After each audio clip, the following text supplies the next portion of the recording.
Welcome back to the Beyond the Bestseller podcast. I'm your host, Kelly Schuknecht, and today's guest is Shailvi Wakhlu, author of Self Advocacy, Your Guide to Getting What You Deserve at Work. Welcome, Shailvi. Thanks so much for having me, Kelly. I'm excited for this conversation. I am too. So, having worked in couple different things, right? So having worked for other people for almost 20 years of my career, and then also having worked in corporate, the title of your book kind of stands out to me, right? Like, I feel like much of my career, I was not taking the lead, I was following somebody else, right? Letting somebody else lead me in my career path. It's like, if an opportunity, I mean, I'm very fortunate. I had lots of opportunities and moved up into leadership very early in my career and never ever asked for a promotion or a raise or anything, but I was always in leadership. And, like I feel like things kind of happen pretty smoothly for me. And I never felt comfortable negotiating or feeling like what do I deserve? So anyways, so I'm very curious just to have you introduce your book and kind of what it's about and who it's for, and just tell us about it. Yeah, absolutely. And I would say, a lot of things about what you said also resonate. So this is my book. I published it about 3 years ago, but the topic is something that I have been talking about for almost a decade now.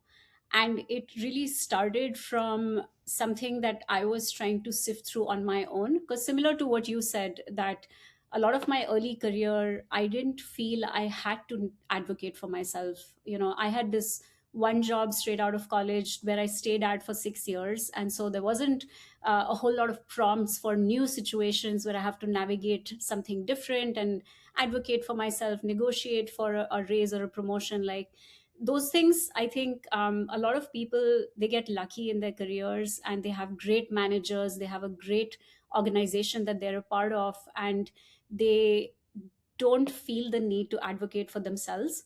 But I can almost guarantee that everybody comes to this one point in their career when the difference in getting the outcome that they want and the outcome that they actually get relies very heavily on how comfortable they feel articulating their needs at that point. So I had, some of those types of situations in my career, and that's when I started, just to process. I said, okay, is there a what did I do the last time that I was trying to advocate for myself? What was common in that? And how can I almost like think of it like a playbook that I can repeat, iterate on, and maybe share it with others. So this book started as a talk that I gave at a Women in Tech conference many years ago. And eventually I talked about the topic enough. I did workshops on it. And eventually people kept asking me, are you also writing, have you written a book about it? And that's what led to the book. So I wrote it for anybody who really struggles in how to speak up or stand out, and how to do it in a professional way, but how to do it in a way that feels authentic to them. A lot of people are uncomfortable seeming very loud or whatever. They have all these negative connotations about Right. speaking up. And so how to find your authentic voice to articulate the needs in an effective manner. So I want to dig into that a little bit because I think, are you familiar with the DISC assessment? Yes. Being in corporate, like that's just, Yeah, something that that's a lot of times they go through this activity, right? For people who are listening that aren't familiar, there's like the four different kind of, I don't know if they call it personality, but yeah. styles, whatever.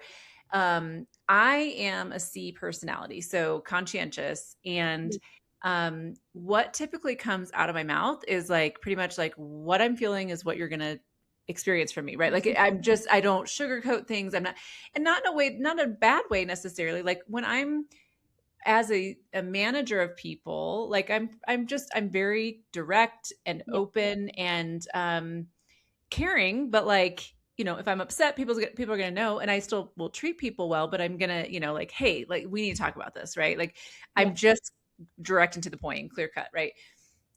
However, when I'm managing people, I feel like that is fine because they always know where I stand, and they never, it's like they know they can trust. Like I'm not going to treat them one way, and say one thing and treat them a different way. Like they're going to know exactly where they're at.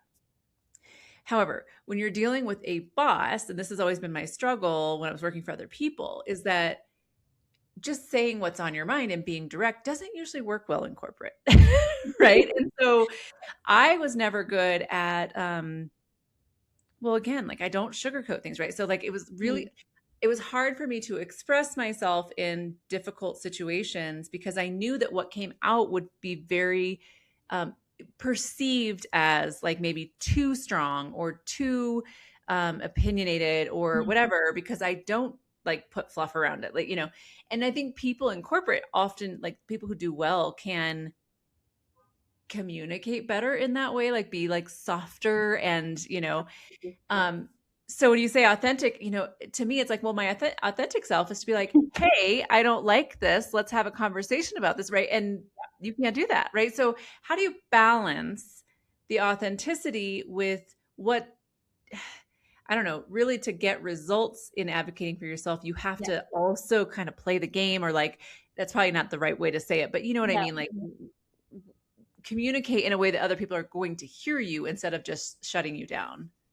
Absolutely. I think that's a great point because when I reflect back on my career, I I think about it the same way that early in my career, the not even feedback, but just the comments that I would get is like, "Oh, you're feisty. You said something," and it was Ugh. there was always I know it's definitely one of those trigger trigger words for sure, but I feel like I felt like early in my career I did feel authentic because when something really bothered me, I spoke up. I found a way to make sure I was heard, and at least I had practiced that muscle of, if something is really important to me, I will speak up about it. I think the thing that changed over time is, to your point, sort of again, like the corporate has its own restrictions, and how you're perceived can really change the course of your career. So I started thinking about it. Okay, what is the best way that I can communicate this that gets me what I want? Because authentically what I really want is not just to be heard, but for me to get the outcome that I want.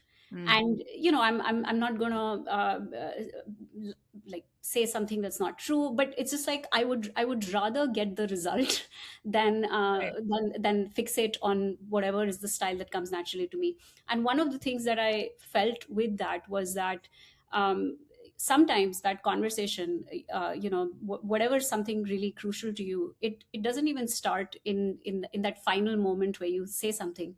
It starts way before, in how trusted of a relationship you have with the Sure. person who's going to be your intended audience. Like, does your manager usually believe that you are a thoughtful person who proactively brings up things? Because if you're only going to explode in that one moment, it's very different than you've been having this more open communication with them over weeks and months, which creates that space where they trust you when you bring up something that is truly, something that really matters to you. They already trust you. They said, this person doesn't waste my time. They bring up something that truly matters, that is good for the business to think about. And they're bringing this up in maybe a more formal way because this is important. So that, I think, is something that you can think about from before. Like, how do I create a situation where people generally think I'm thoughtful, I'm fair, I don't complain about random things that don't matter. Yeah. And one of my like biggest transitions was to sort of, how do I get to that, where it's not just about the moment, but it's about all the moments before that. And one of Yeah. the best compliment that I got, was from one of my previous managers. He observed me in a few of these meetings where there was a lot of execs in the room, and I was bringing up stuff. And he said, you have a really nice way of disagreeing with people. And I was just so happy to hear that. I Yeah. said, oh, we have moved on from you're feisty to you are disagreeing with people in a very nice way, where they think about it as collaborative problem solving, rather than you complaining about something, or rather Yeah. than you pointing out a flaw in the situation. Yeah. Yeah, I don't think I've mastered that. I think you know, the pointing out the flaw, that's I think the C personality, right? It's like, no, Yeah. that's wrong. Like that's wrong because, and it's like Yeah. we get fixated on that thing, right? And other people are like, it doesn't really matter, right? But like Mm. it's, you know, so some of it is like it's hard to break out of that Yeah. and learn. I mean, what you're talking about really is a skill. Like it's a soft skill, it's a learned, you know, practice. Yeah. And I think you made a really good point too about um, it's all those moments before, right? So if you're showing up complaining all the time and you come in advocating for yourself because something isn't fair, isn't right, or whatever, Yeah. you're not going to be heard. You're not going to be listened to because you know you're complaining all the time. So this is just one more thing you're complaining about, right? Yeah. And so that's such a great point. Is like you have to be careful about how often you're speaking negatively or complaining or pointing out, you know, errors or whatever And because how you frame them also, because yeah, it's like, you may benefit from something changing, but sometimes it's easier to point out that there's a lot of people who may benefit. So then it's not you saying, hey, I want this. It's saying that here's an objectively identifiable problem which a lot of people are having, and this is why the business would benefit if we address this problem at large. And I think that is sometimes a very powerful shift for people, because a lot of us are trained in that way, where it's much easier for us to advocate for a bunch of people. And yes, it may also benefit you, but it's not a bad thing if you're the person who's actually advocating for it, bringing it up in a structured manner, and then you get seen as somebody who is, leadership material, who can break down problems into their component parts, think about larger groups of people. And again, selfishly, if it benefits you, that's fantastic. yeah, yeah. Mhm. So what are some of the ways that people advocate for themselves at work, or what are some of the opportunities that we have to advocate for ourselves at work that we may not even be thinking about? Yeah, I think it's very interesting. Most people who reach out to me. So I also have a course on the topic. I offer coaching sessions, and I also do speaking engagements on the topic. And a lot of times, one of the first, like the two most common things that people ask me for is help with a promotion, and or help with negotiating a salary. So whether it's a new job or a raise in their existing one. And I think those are two very top of mind milestones that a lot of people have who are trying to grow in their career. And I have playbooks that help with sort of those pieces specifically. But a lot of times, again, it's a daily habit. When you are in your daily stand up, like a lot of teams have this thing where they kind of go around the room and talk about what they're working on. Like maybe it's your team meeting, or maybe it's a weekly meeting where everybody's sort of sharing updates about their work. It matters so much how you frame what you're working on, even in that. Do you downplay it and say, oh yeah, I had something assigned to me, I finished it? Or do you talk about it in a way that makes people think that this is important work that you did?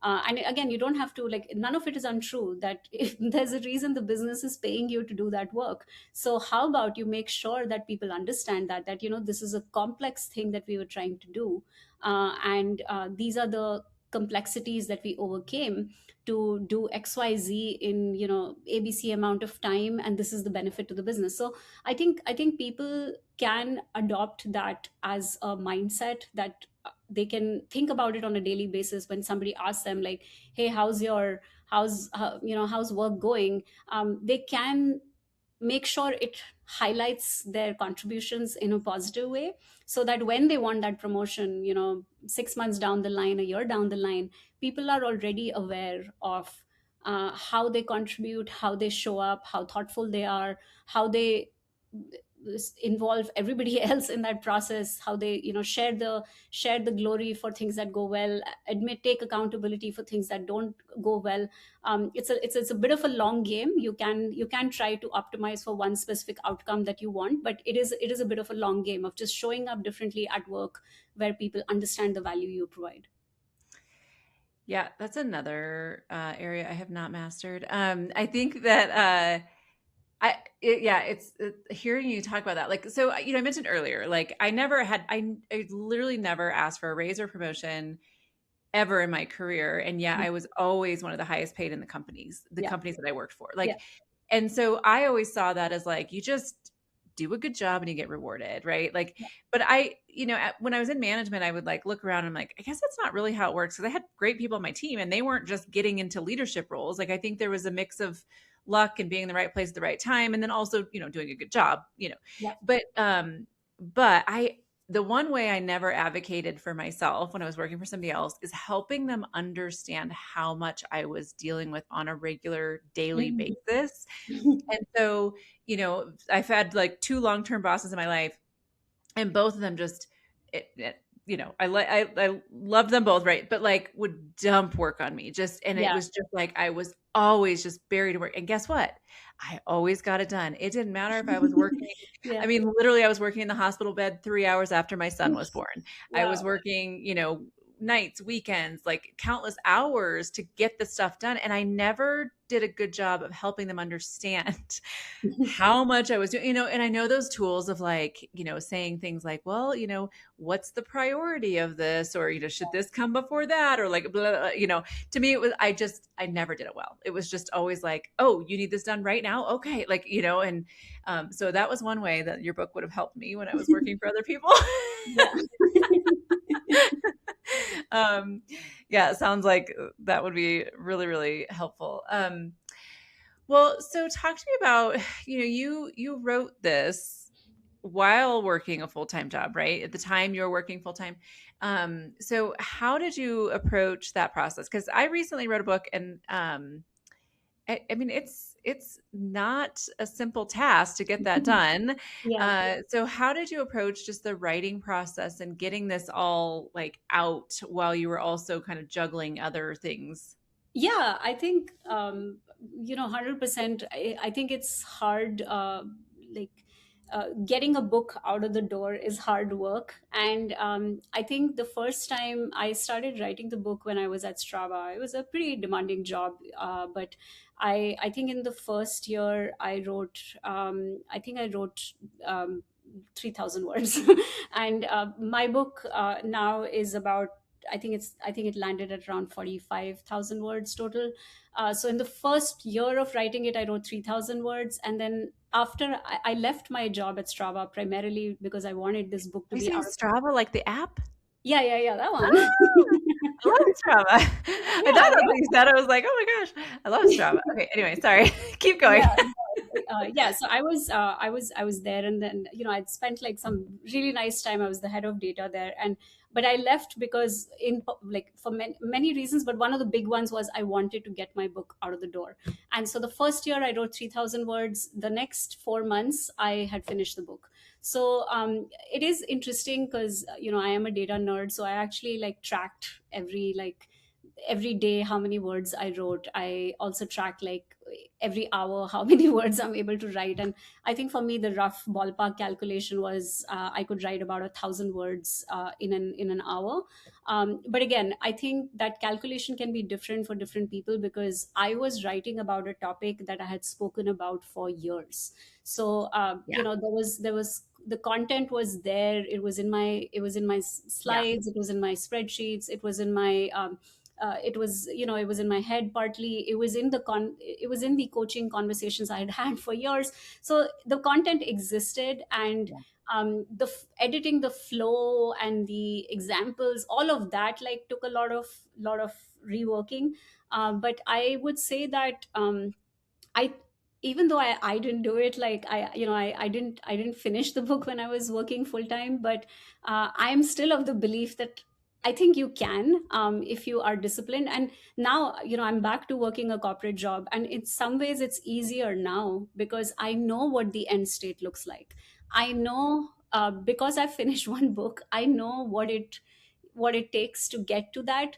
So I am way more disciplined this time. Like I commit to at least a weekly word limit or something like that. Like I have some accountability for myself, and I'm already like making much more progress, better progress on my next book. So I do think, of course, it's way easier if you're not also working a full-time job, but I don't Mhm. think it's impossible. I would almost say maybe just dictate your way out of your book. Like, don't write it, Yeah, just dictate it. And yeah, there's so many great tools now that people have about just the transcriptions and stuff. You can get your draft out, I would say, reasonably quickly, and have somebody talk you through it. And yeah. maybe that's one way. I haven't tried it that way yet, but I think it sounds doable. Yeah. Yeah, I was like you where I already had, I had already given a talk multiple times, different formats, whatever. And so like I pulled from that for my Yeah. book. And then also I did tons of podcast interviews. So it was like I was saying the same things over and over, telling the same stories and realizing like, oh, all of this I need to like package Yeah. up into the book, right? And so it's still a lot of work, but it's like it was already kind of like the work was being done before I even knew I was going to write the book. Yeah. So that's a great tip. Also, my team does ghostwriting, and that's what we do with people when they want to get when they want to write a book, but they don't have the time to sit down or the Yeah. the ability to sit down and write it. Yeah. We get them to answer questions and get them to like basically dictate the book, or Dictate. like Wow. we'll outline it with them and then like, okay, talk to me about this, like talk to me for an hour. We can pull a lot of that and put it into the book. So yeah, great way to do it, whether you're going to take that and do it yourself or have somebody do it for you. It's great. Yeah. um, I was going to ask you another question. Oh, so how are you using the book now? So you mentioned having a course, right? So you're working in corporate, you wrote this book, you have a course, like kind of what was your goal for that overall, and like kind of how you wanted to use the book in your career, because it wasn't for your career, it was outside of your Yeah. career. So what was kind of your vision around that? Yeah. So I think for me, one, the book was really focused on how can I maximize the impact, and the book was a means to that. That I wanted people to have access to information that took me a little time to find out. Yeah. And I think at that time, the most common way that I did it was through speaking engagements. So I used to speak Yeah. at conferences a lot. I did a bunch of podcasts. And then at some point, somebody actually paid me to speak at their corporate event, and I was like, Hey. "Whoa, I have arrived!" And it was that was sort of what led to it. That I felt that people absorb information in different ways.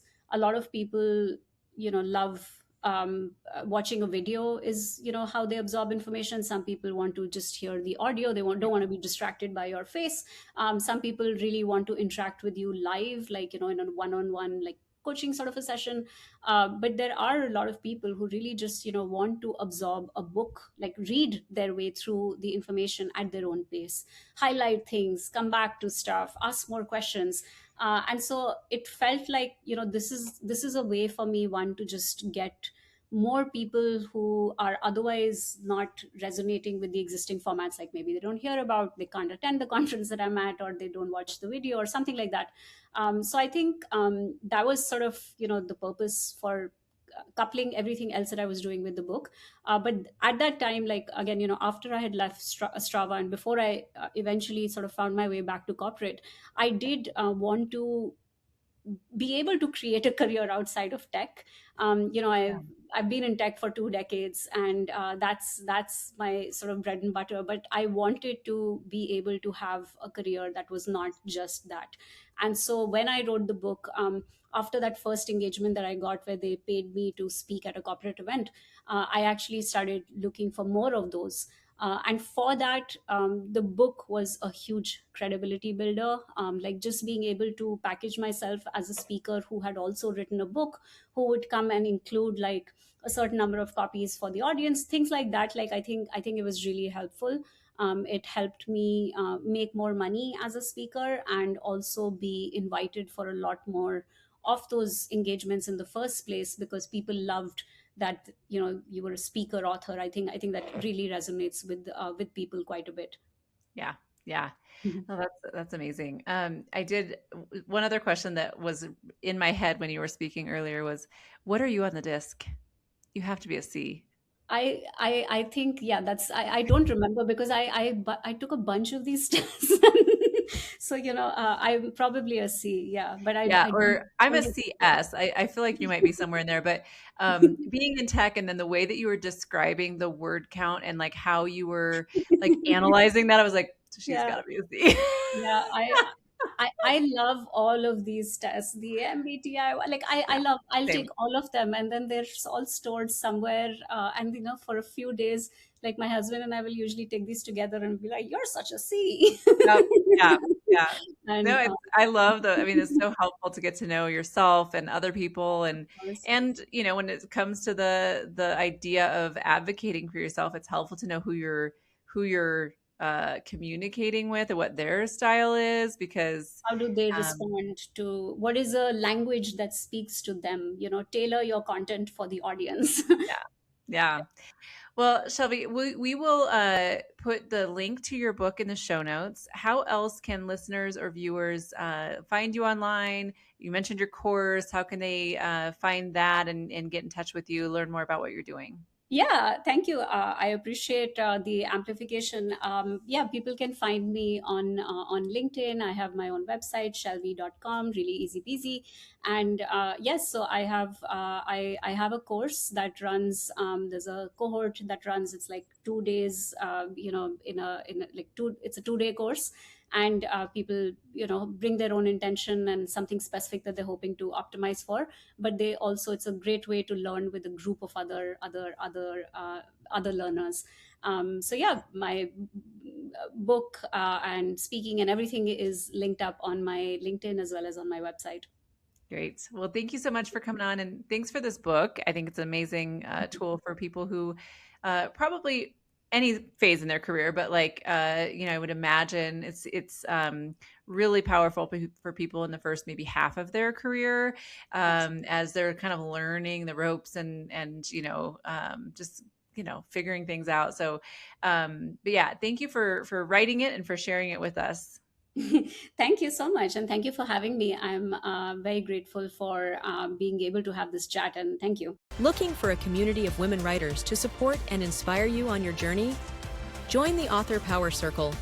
Connect weekly with fellow authors, stay accountable, and move your book forward in an encouraging community. Learn more at kellyshuckneck.com